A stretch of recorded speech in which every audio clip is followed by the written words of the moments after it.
L-20 sena tal-Ikirix minn April fuq 1.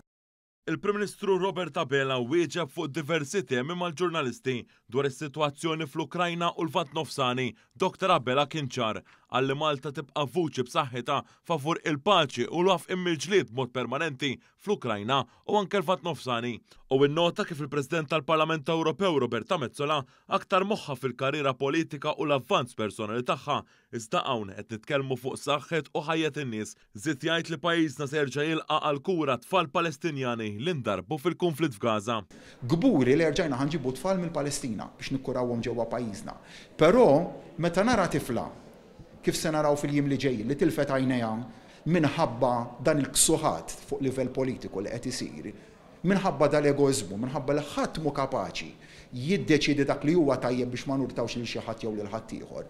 Jien dik ir-responsabilità fuqi ma rridx nerfaħħa għax ma nemminx fiha. Il-Prim Ministru Robert Abela kien mistoqsi wkoll dwar il-proġett ta' Manuel Island mill-Konsorzjum din u rimarka li l-Gvern dejjem jibqa' jagħti d-direzzjoni favur proġetti li jirrispettaw il-kriterji ambjentali, iħarsu l-estetika tal-proġett u dak li jiġbed leħ investiment ta' kwalità.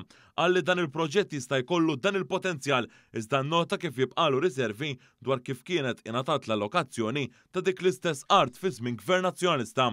Fil-fatt l-art tal-Gvern fuq Manuel Island kienet ingħatat b'riżoluzzjoni parlamentari mill-Gvern ta' Edi Fenekadami lura fis-sena 2000 b'allokazzjoni ta' Tinja Point u Manuel Island daqqa.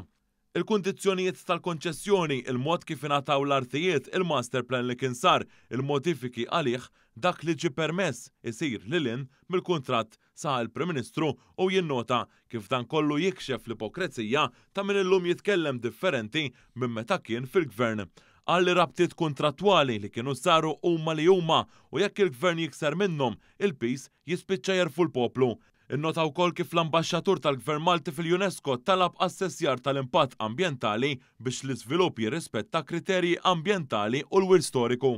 Jekk il-proġett jinħadem bil-aqal u id-direzzjoni politika illi tajna hija waħda illi tittiżgura li dak il-proġett jinħadem bil-aqal, nemmen hemmhekk li jista' jkollna investiment tal-ogħla kwalità li jkun ukoll jiġbor ġewwa fih il-preservazzjoni tal-wirt kulturali tagħna u r-restawr, nemmen li jista' jkun proġett ukoll tal-ogħla kwalità ta' pajjiżna li jiġbed lejn pajjiżna investiment turistiku tal-ogħla kwalità wkoll u għalhekk li nemmen illi id-direzzjoni li għandu jieħu l-Gvern mhux tkun waħda li tkisser l-iżvilupp, imma tkun waħda li tippromuovi żvilupp li jkun sostenibbli.